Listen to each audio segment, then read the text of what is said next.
So far, we don't know how to make computers learn nearly as possible as how people learn. Okay, we're trying to make them learn, but nearly not as good as people do.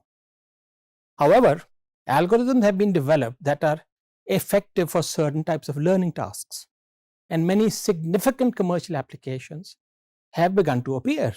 For instance, in speech recognition in particular, the algorithms based on machine learning outperform all other approaches that have been attempted so far. In speech recognition in particular, machine learning outperforms. Some of the applications that use learning algorithms, for instance, spoken digits and word recognition. Spoken digits and word recognition. You speak a few digits and words and then see if you can recognize what it is. Handwriting competitions, okay? Handwriting information, be able to do that. Pathfinders, intelligent homes, they learn what time you come, what time you go, which rooms are being used more often than others. So use your energy intelligently and keep on improving. We have certain areas in which the family sits around most of the time, that's your crux. Other areas which are not frequented, okay, they need to be conserved energy accordingly. Okay, so pathfinders, of course, they tell you how to move around. Now the point we're trying to make here is that this is just a glimpse of the application that use some intelligent learning components. The current era has applied learning in the domains, very wide ranging domains, from agriculture to astronomy to medical sciences. Okay. And a general mode of learning agents, pattern recognition. Any given learning problem is primarily composed of three things. So having discussed those things, let's look at the primary things that help you learn. You have an input, you have a processing unit, and you have an output. Very simple. Okay.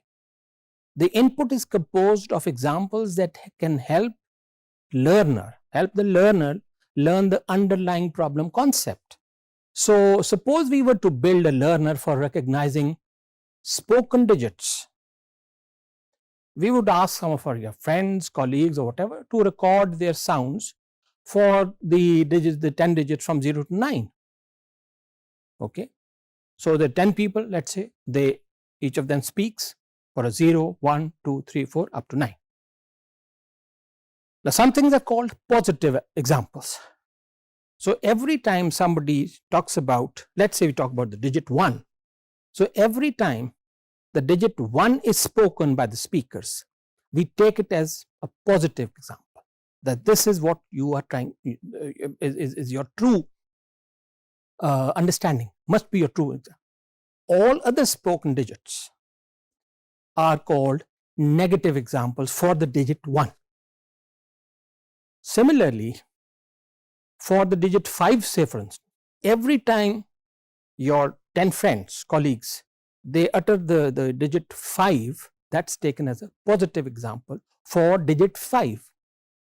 And from 0 to 9 except 5, everything else that is being said is a negative example in the case of a digit number 5.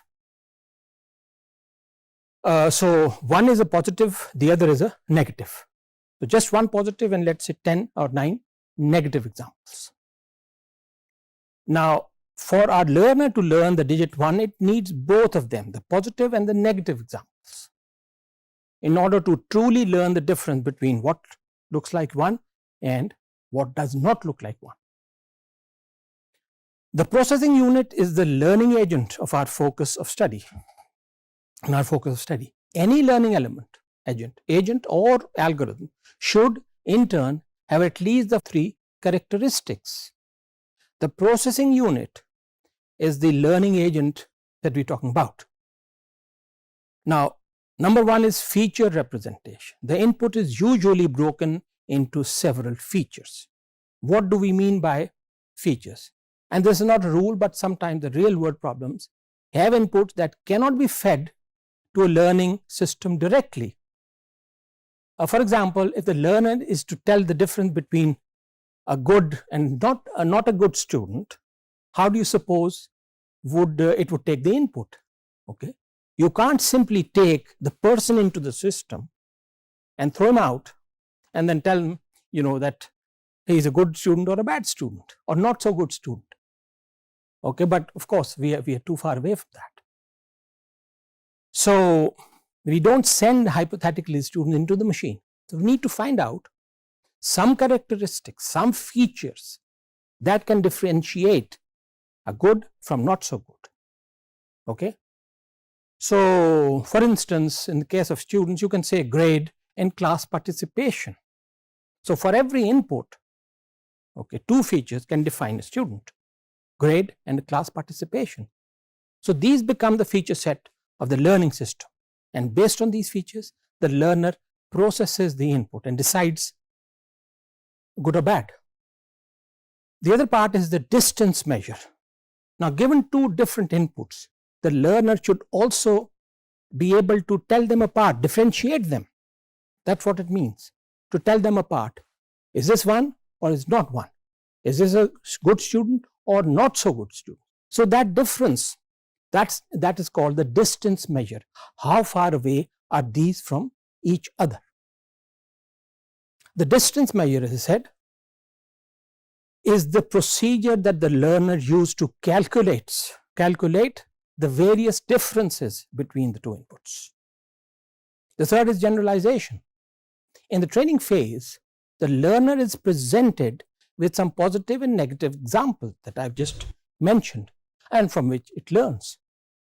In the testing phase, when the learner comes across new but similar inputs, it should be able to classify them similarly, called generalization. Okay.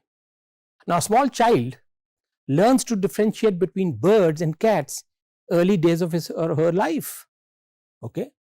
Now, later on, when he or she comes across a new bird that it hasn't seen before, can easily differentiate and tell that this is a bird, it's not a cat. Okay. So that's kind of a generalization as well. We hope, and I hope personally, that this has have brought you to some understanding in terms of what learning in AI is all about. Thank you very much. We'll see you next time.